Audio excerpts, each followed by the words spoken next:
us, Poet the Poet, all that stuff, Robert, Penelope, and now we come to Reese Thompson, who is, at a very tender age, is just wowing audiences all over the New York metro area, and you're going to find out why in a moment. He became a writer a few years ago. Actually, you may not have had much choice on the time frame there. You're still writing, having fun, going to the movies, going to outside. Yeah. What sort of outside are we talking about here? I'm talking about the outside of my house. Okay. Front yard, backyard, the garage? Yeah, all that. All that. Author of Lamentations, Persona, a couple of other good things, and he is just about the youngest reading host that I ever met. And although I could lay claim to being the oldest, the way things are going, you wouldn't know it to look at me, but I've rolled back the odometer a couple of times, and that's how I got away with it. Reese, welcome the Poet. Why don't we just slip in a poem to begin with to introduce you? Sure. Okay. I get to stand right. Levitate, yes. Okay, this poem was written about a year ago before Jerry died. Tour bus for the dead. In atheist night skies I saw 16-year-old Hitler on Manhattan corners puffing cigarettes and wishing on stars. Saw the tour bus for the dead, painted teeth and rose eyelashes, staring giddy from sprayed windows. Gingrich in leather pants, cruising hookers and burning hostages like Bibles and the American flag. I saw the moon come into focus behind a pink haze and become street lamps preaching. I watched Rimbaud puff the magic dragon in roller skates chasing butterflies, watched summer nights pass by electric speed like Star Wars, changing shades like mood rings, 70s, and rain. I watched all the poets we thought were dead gather in church basements alive and getting high. I wanted to be Jesus' wet nurse, slapping him for not loving me and making him cry Mary like Hendrix. I lied tired and hungry on park benches, watching the stone sky fade pale, flaccid morning. Listening to that poem, I thought of a line that was so dirty, even the Nuyorican wouldn't touch it. What was that? Please, this is a family show. What do you think I'm running tell here? us later. Yeah, when we're out for coffee, I may share it with you. All right. So, what sort of traumatic catharsis, and I can't think of any other kind now that you mention it, triggered off the writing impulse in you, Reese?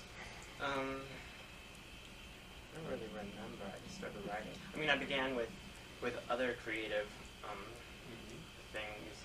Yes. Like I grew up drawing and junk. And then I began reading a lot. How long were you drawing junk? I wasn't drawing. Well, one could argue I was drawing a lot of junk. You gotta be careful with me. I'll get that. And what is the most peculiar thing that you've discovered on the circuit so far? Present company accepted, of course. That's it. Peculiar thing. Well, that really wasn't what I expected. I mean, I always dreamed when I was younger and writing of like this whole group of writers just hanging out together and sharing each other's work and now you commenting and being honest. And now you found out they're just sharing each other. Okay, how about another poem then? Share one of those. Just step right up to the plate there. Okay. This is called Lamentations 8. I return. Nothing more could pollute me, now that I've risen with great sparks to unchain the roaming mastodon. The zoo that has refused me for fear I would disease the other animals. I cling a muscled neck, veins like a rotted melon, to choke on the knife, the cradled other man I must kill for myself to save. I carve the moon from my sliver of soap, its brilliant shape roped like an animal around the door. The sour white glare sends houses to unglue, and boards grind themselves a pulp to refasten a forgotten tree. And from this resurrection, a candied blood lactates in its vein, that fresh, ripe, still unmoved remainder, still whole as the rest cuts down. This vein remains to sleep wholly in its blistered skin, a mass of sawed crumb and dusted finish. Yet we remember now, there is no second rising for trees who've poisoned themselves, then fain to return, or not scabbed by saw, or dreamed as little remains of that last blood, one's last vein. Now, Penelope, what would you do with somebody like Reese in your workshops? Oh boy, he outdoes everybody. Yes, I did notice that. You might even take over one of those workshops at some point. At one point, you were telling me that you wanted to travel. Yeah, I do, actually. And become a temporarily itinerant poet. Have you done any of that traveling yet? Have you read out of state? No, I haven't, actually. I'm looking forward to it, though. How far did you get so far? Manhattan. Manhattan. Yeah. Oh, we are in Queens. Manhattan is a good place. Who are your influences? They change, actually. They change. I mean... Well, that's healthy, actually.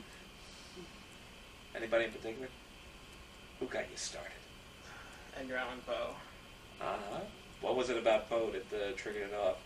Was it that you got into the macabre aspect of it all, or did you read it and say, hey, I can do better than this? Well, I was really turned on. I started reading him in 5th and 6th grade, his poetry, and I was really turned on by the music of the words, the way he puts them together, and he creates songs and like this music. It was just tremendous. And environments. You're no slouch when it comes to creating environments yourself, you know. How about creating another little environment for us here? Oh, sure. Okay. A lot of my poems, especially the one I just did before, and 2 more that I'm going to do later on, and this one is from a book I finished writing back in December called Lamentations. This is Lamentations 9. This is for Brenda. Suicides are sometimes touchable, round and smooth caress the hairy belly. I've spun its fibers to wear the cloth, to turn holy as a blue nun gyrates on the rooftops. Her arms are not God's, this death he cannot own. I've emptied onto the plate, what hand from what mold, what I am. A suicide, a round white egg perhaps, hard as a miniature globe. An appetizer yoked from another womb. A magic thing, a man, a mouth perhaps, teeth clench the fist to liquefy another world, the world you don't live in. Smell as sweet as lovers do. A suicide you love that loves you back, that touches you touch and touches back.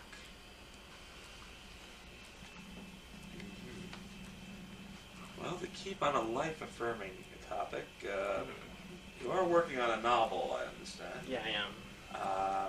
Care to give us a little preview as to what it's about? No, because I'm very suspicious. Superstitious. We're super suspicious. Huh? Yeah, I wouldn't be able to I wouldn't be able to give a good summary like in a short amount of time. Oh, fess up now. Is it about anybody we know? Oh no, that's what everybody asks me. They ask me, am I going to be in it? No. And if you are, no, I'll tell you. I don't necessarily want to be in it. I just want to know if it's anybody we know. Well, that being the case, perhaps we'll go back to another poem. Oh, now? Yeah, sure. Why not? Okay. It's only a 30-minute show. If not now, when? Okay. This is Lamentations 18. Empty, empty, empty canisters of too many days that empty onto us their every monotone ray. They line the shelves, float to the top of bird baths, bubble too, going home, nothing to do. I am bored of lying down, writing poems that spare no diamond, rich in this vacancy where poetry is only this day. Immortality turns sour, sour the water rises to foam and blood, sticks to the trees and leaves a stain the petal vein too. Nothing to do. Being a man and being somewhat this body draped out to the sun, to rot the flesh and become, grow fat as a porous frog with suns, stars, and rats clung all in every crevice, hook, and arm or orifice. Being a man and being somewhat this body... Oh, I messed up. That's okay, keep going.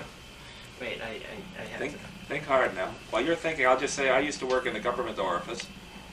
Yeah, but if I messed up now, I have to do it from the beginning. Is that okay? Yeah, all right. Okay. See, I feel really cheesy now. Okay. I haven't done that one in a long time, that's why. Empty, empty. Empty canisters of too many days that empty onto us their every monotone ray. They line the shelves, float to the top of bird baths, bubble too, going home, nothing to do. I am bored of lying down, writing poems that spare no diamond, rich in this vacancy where poetry is only this day. Immortality turns sour, sour the water rises to foam and blood, sticks to the trees and leaves stain the petal vein too. Nothing to do. Being a man and being somewhat this body draped out to the sun, to rot the flesh and become, grow fat as a porous frog with suns, stars, and rats clung all in every crevice, hook, and arm or orifice. In another body, poetry betrays you, a youth. It turns its powdered head away like a porcelain swallowed tooth. The season ripens to encase the windows. I know now, seeing the knuckled branch of tree push up in white skies, seeing it wholly as a bloom retards, wholly this becoming, a hand becomes.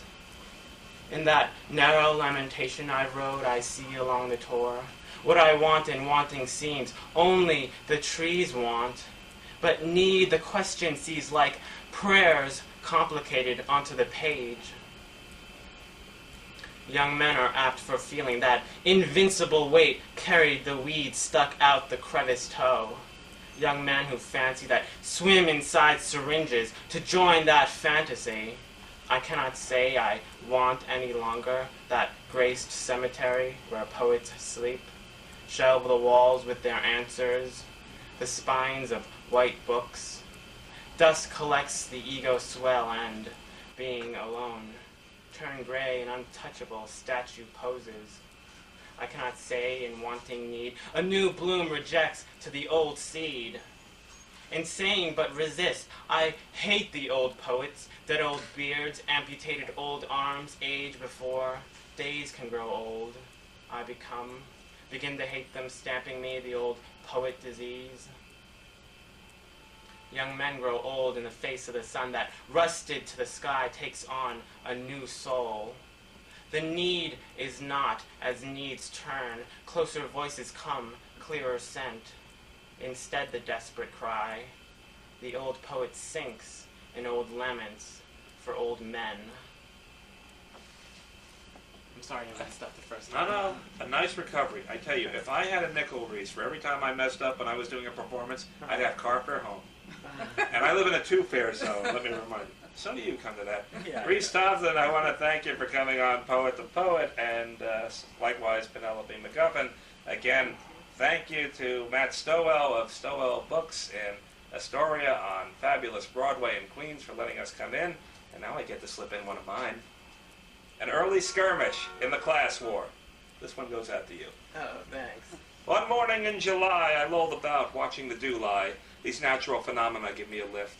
I was gumming some tobacco with my backside to the factory, at which I had just completed a double shift. Suddenly I chanced to see my foreman at rest next to me, and I heard an old crone crabbing across the fells. You can tell a man who labors by the company he favors. Then my foreman up and split like a bat out of heck. Yes, well, the original might have been a little different. Here's a spiritual piece. A supplicant at the Wailing Wall, beseeches the Almighty in robust whines. Suddenly, an omen from above. A brick drops on his foot. Poetry can be painful, you know. It's very important. Stop grinning like that. One more. This is very commercial. The oldest bank in the city stands hermetically sealed by federal marshals.